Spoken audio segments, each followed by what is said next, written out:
Je vais te parler aujourd'hui de l'individualisation. Eh bien, bonjour à toutes et tous et bonjour à vos inconscients.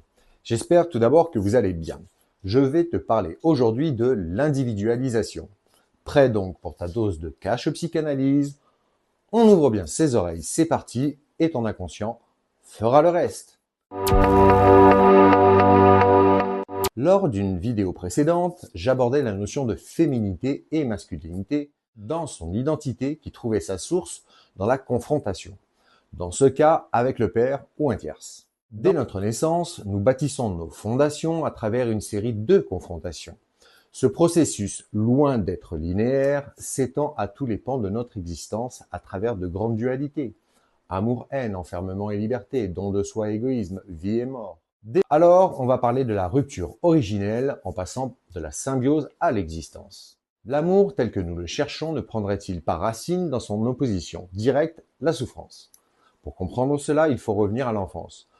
Le nourrisson se construit d'abord sous le regard de l'autre. La première confrontation majeure survient lorsque la figure paternelle ou un tierce vient rompre la symbiose mère-enfant. Cette coupure, vécue comme une frustration douloureuse, est pourtant l'acte de naissance du sujet. En perdant l'exclusivité de son objet d'amour, l'enfant transforme sa douleur en une énergie de découverte. Il doit désormais s'incarner pour explorer le monde. Place au pouvoir du regard et de la résilience. Si le regard parental peut parfois être défaillant ou dévastateur, ce processus dévastateur n'est pas une fatalité. Un individu peut inverser la tendance en rencontrant au cours de sa vie des regards bienveillants. C'est par ces regards de l'amour que l'on intègre la force du possible. Initialement, notre perception de l'amour est utilitaire. L'autre nous nourrit, l'autre nous rassure, l'autre comble notre vide.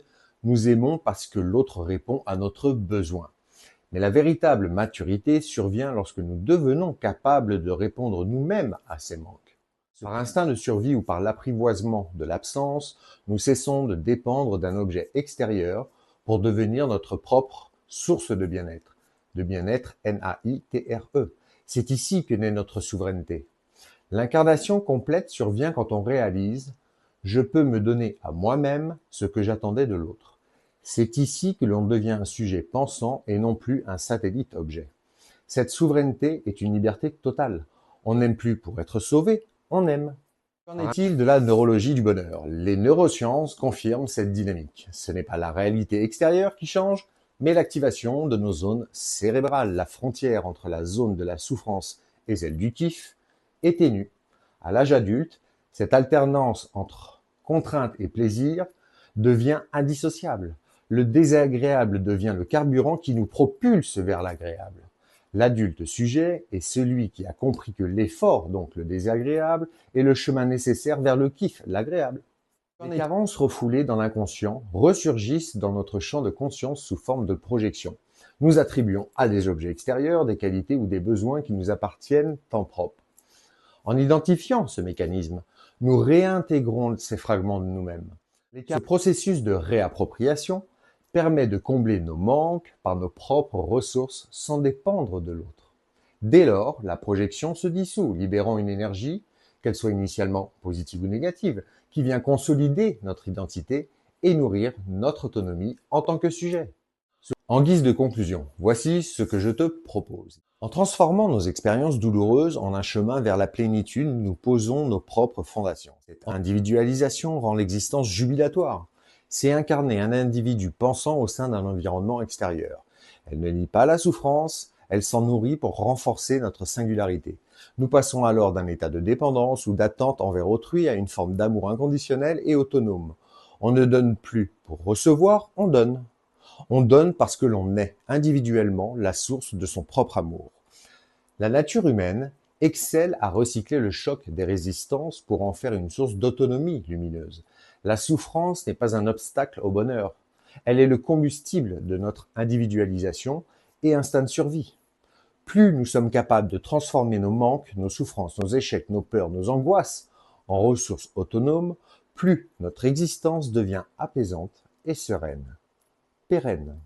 La quête du bien-être n'est-elle pas l'écho de notre désir de bien-être à l'âge adulte? Bien-être, N-A-I-T-R-E, à l'âge adulte, je le répète. a une différence capitale. Le regard sécurisant d'un parent qui permet de bâtir, de fonder et de structurer le sujet en devenir pour affronter le monde ne dépend plus de l'autre, mais repose désormais sur l'adulte que nous nous apprêtons à incarner. À votre tour, maintenant, l'œuvre d'une vie ne consiste-t-elle pas à se confronter à soi-même, afin d'incarner la propre source de notre bonheur? Souvenez-vous, plutôt que de choisir de chercher désespérément l'amour à travers le miroir déformant du jugement des autres, la démarche analytique invite à poser d'abord des bases de connaissance de soi solides et d'un amour envers soi-même. Et toutes et tous, je vous remercie pour votre attention sur ce sujet. Rappelez-vous que cet espace est ouvert à toutes et tous, alors échangeons dans le respect de nos réflexions et vies respectives. Au revoir à toutes et tous et au revoir donc à vous savez qui, à vos inconscients.